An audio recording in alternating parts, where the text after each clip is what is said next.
60대이신 A님은 메니에르 병으로 진료를 보러 오셨습니다. 3년 전쯤에 식사 도중에 갑자기 심하게 어지러웠던 게 그 시작이었습니다.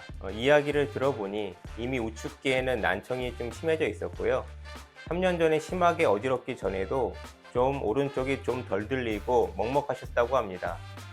아마 그 전부터 조금씩 메니에르가 진행이 되셨던 것 같습니다. 3년 전 초기에는 증상이 자주 생겼고 많이 힘드셨는데 몇 개월 후에 치료하시면서 나아지셔서 2년 정도는 또 아무렇지도 않게 괜찮았다고 하셨습니다.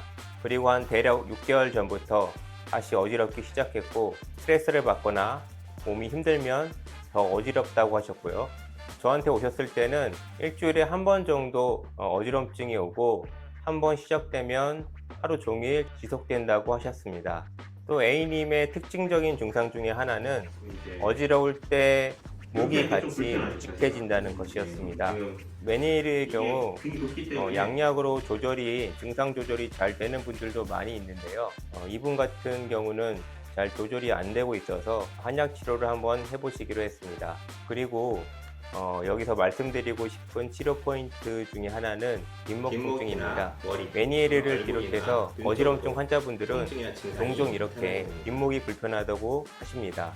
그렇다고 이게 목 때문에 어지럼증이 생긴다고 보시면 안 되고요.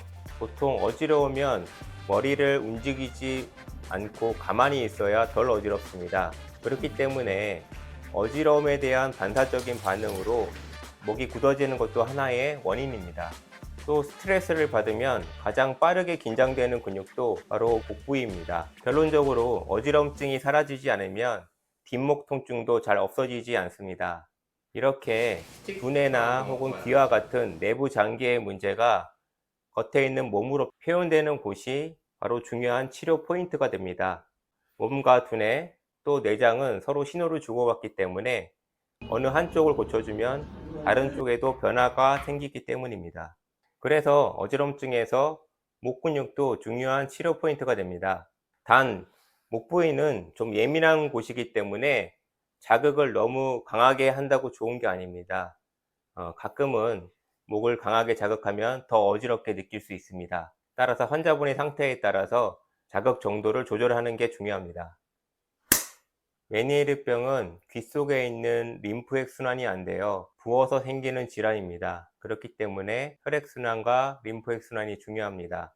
전 이럴 때 복부에 있는 복모혈이라는 혈자리에 대용량 약침을 사용합니다. 복모혈은 예로부터 한방에서 내장기를 조절하는 중요한 혈자리로 쓰였습니다. 이곳을 치료해주면 혈압, 당뇨, 고지혈증 같은 대사증후군을 완화시키는 데도 도움이 됩니다.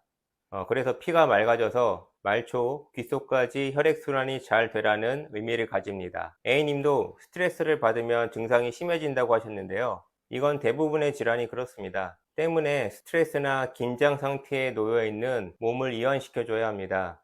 가슴 부위에 있는 일부 혈자리와 배수혈이라는 혈자리에 약침 치료를 합니다.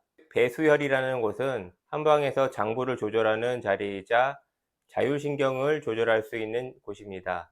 이곳을 눌러봤을 때 통증이 있다면 긴장되어 있는 것이고요. 특히 위쪽에 있는 흉추의 긴장은 자율신경을 교란하여 두통, 어지럼증, 눈의 이상 등을 일으킬 수 있으므로 반드시 체크해야 되는 곳입니다.